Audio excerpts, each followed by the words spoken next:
Let me do some introductions first. Troop E Commander Major Mick Sertzang, Bavona Child Advocacy Center President and CEO Dr. Danielle Lyman-Torres, Acting Senior Investigator Pete McCadden, Investigator Steve Hunt, and the Monroe County District Attorney's Office Bureau Chief of the Special Victims Unit, Sarah Van Strydock. Thanks for joining me today. And the reason why they're all here is to discuss our mutual efforts in the investigations and the dangers involving social media.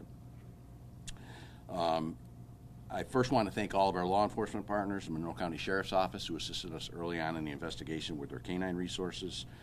Obviously, the New York State Police. There were two teams of NYPD investigators that assisted us throughout the day yesterday, even with the tragedy that occurred last night in the Queens with one of their fellow officers being killed. And obviously our BPD investigative team.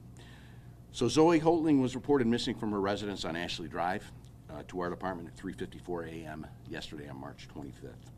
Our initial investigation consisted of using a bloodhound from the Monroe County Sheriff's Office to search the immediate area. We also had officers out canvassing the immediate area, looking for any home camera systems that may have captured what had happened. As the investigation progressed, we learned Zoe had been in communication with an individual via a chat app and some text messages. We had teams of investigators who spoke with friends of Zoe at her school to provide any background information that could aid in our investigation. We were able to track a phone that we believed she had been in communication with. That phone was eventually tracked to New York City area, and it went between several of the boroughs. It took some time to confirm a possible vehicle that was associated with Zoe's disappearance, and that hampered our initial efforts.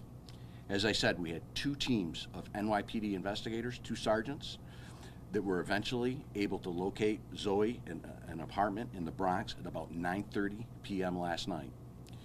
She was then taken to the Jacoby Medical Center where she was being evaluated, and it's my understanding she was released from the hospital and is on her way home as we speak. We are in the process of securing several search warrants for social media and potential residents in New York City. As I said, we are still in the very early stages of this investigation to determine exactly what happened, but nothing has been ruled out and no potential charges have been determined at this time. I'd like to turn the podium over to Major Sertzai. He can talk about some of the resources that were brought to bear from the New York State Police. Major, thank you. Well, thank you, Chief, and thank you, everyone. In regards to this case, especially in regards to the location where they thought this young lady was in New York City, the state police have assets and resources throughout the state. In this situation, after speaking with Acting Senior Investigator Pete McCadden from the state police, I determined that our Special Investigation Unit get involved. The assets that they have, we have a CART team, which is a cellular analysis response team. That team has the capabilities to use the cell phone imprints that we have and narrow down a search area to feet in certain situations. So above and beyond with using the New York State investigative criminal centers and all of those things, the state police locally here helped the Brighton PD get to this conclusion and finding the Zoe in the city of New York. On a personal standpoint, I'll say that these are the cases that scare you in law enforcement. When a young person like this is no longer in the area in which she resides, and we believe that, based on all this hard work of everybody up here, that's when I always give the proverbial, I tell everybody I hit the button, it's time to go. And last night at 8 o'clock, everybody here in this room worked very hard, and by 10 o'clock we had her safely getting medical care that she needed. So kudos to everybody here and Chief Gathaldi's team, because it worked out the best it could have. It could have been a lot worse, so thank you. Let me introduce Dr. Lyman-Torres from Bavona. I'd like to have her come up here and talk maybe about some of the dangers of social media and what occurred yesterday. Absolutely. Thank you, Chief, and thank you to your whole team for everything that you've done to keep children safe. It is hard to truly quantify the prevalence of child sex trafficking as it comes to in several forms, and it's often hidden successfully. That is why we must be more vigilant as a community around this issue. Often children who face layered vulnerabilities are at higher risk, but all children and youth are at risk. And the long-term mental health impacts and recovery needed are significant, but entering and maintaining recovery is possible and should be our continued goal as a community. It takes collaborative efforts like what you see here from between lawmakers, policy makers, law enforcement, and human services organizations to make a difference in this. But it really takes parents and their involvement of being vigilant and supporting their children where they can to be aware of online predators and how they attract youth and what they do to attract youth. Use parental controls whenever possible on technology. Parents, check their phones, their computers, email accounts.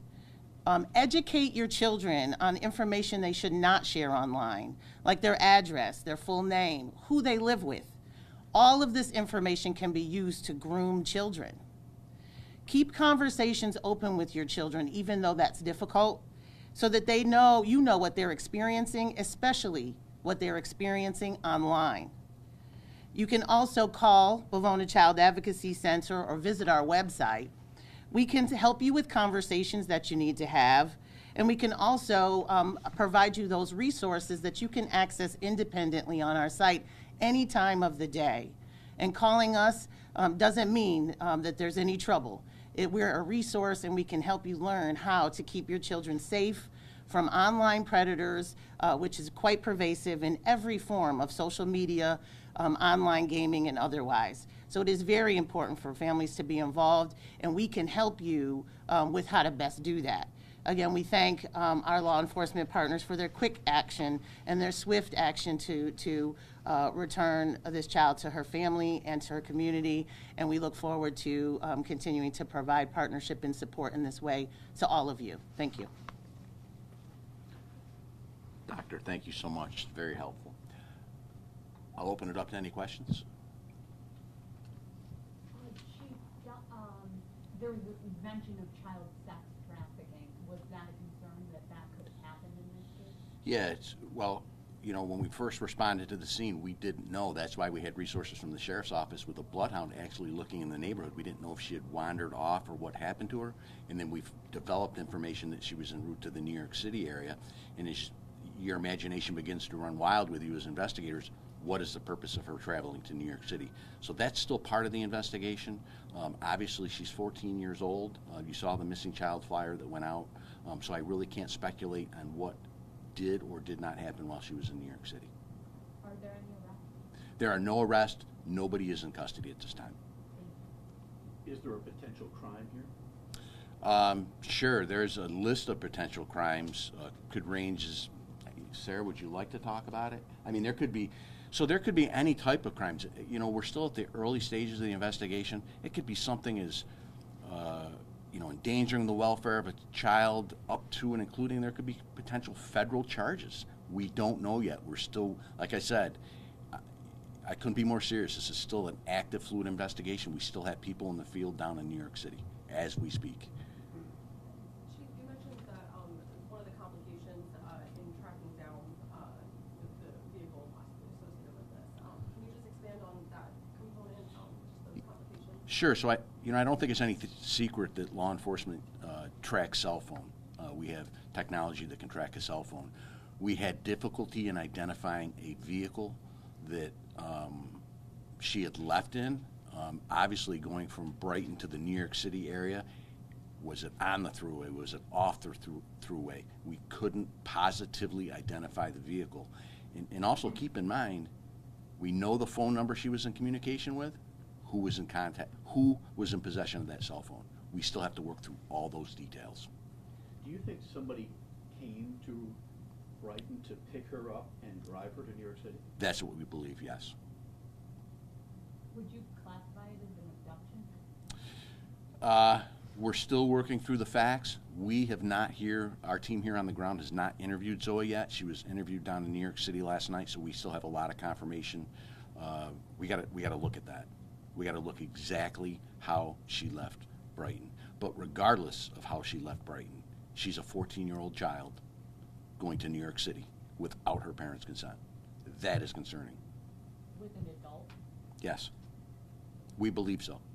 And was there just the one vehicle, or potentially connected to? At this point, we believe just one vehicle.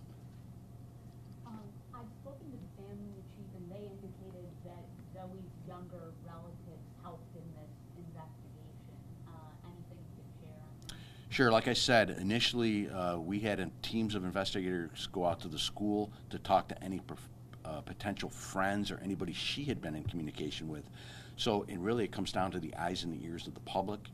I believe she provided information to our investigators, and that was very helpful. We've been in touch with the family throughout this entire process, from the very beginning, initial stages of the investigation, up to and including this morning. And even last night, as soon as she was found, we had our investigators go to the residence, speak with the family, and the family was able to speak with Zoe last night with the assistance of the NYPD via phone.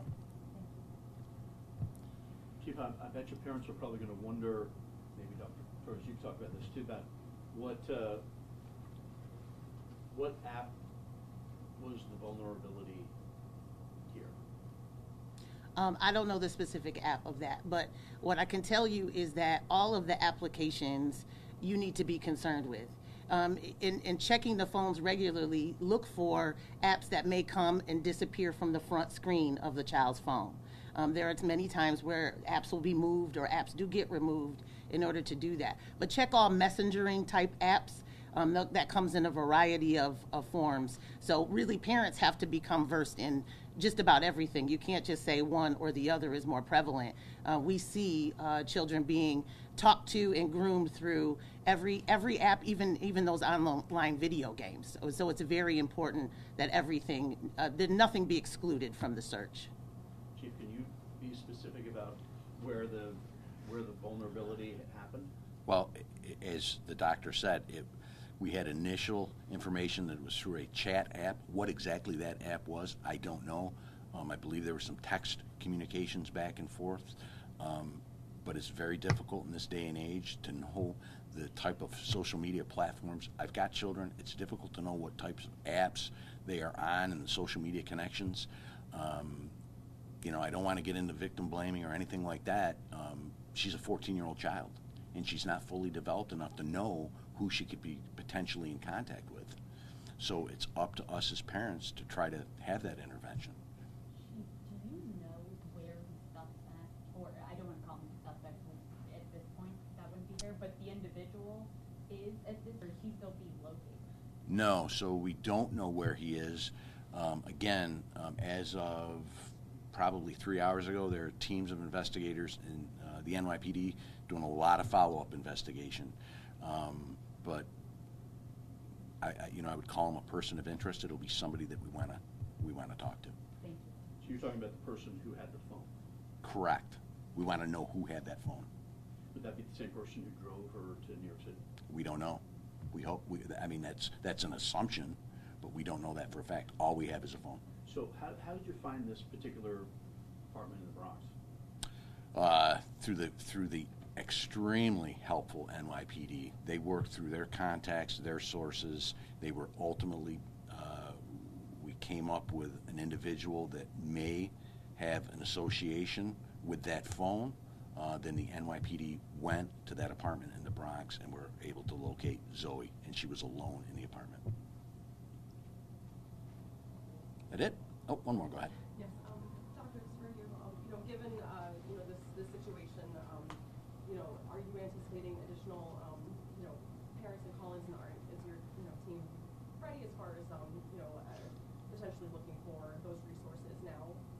And what would be your message? Just often this happens as a reactionary, but just the message to parents, consistently throughout the year. Absolutely. We have continued to get outreach, whether online or through our hotline, since the news of her missing broke. And so people are interested in reacting right now as to what they can do to keep their children safe. And it is very important that you visit our website, bavona.org, cac.org. Give us a call. We can help with those resources, but it's important to stop, check right now. If you're concerned about it, if this case really, awakens something in you as a parent and fears, I really do implore you to take a look at your children's cell phones in particular, but don't forget all of their other devices as well. It is critical, no matter what their age as a teenager, they are children and they are your responsibility. So whatever we can do to help you, we are here to help you. Thank you. That it?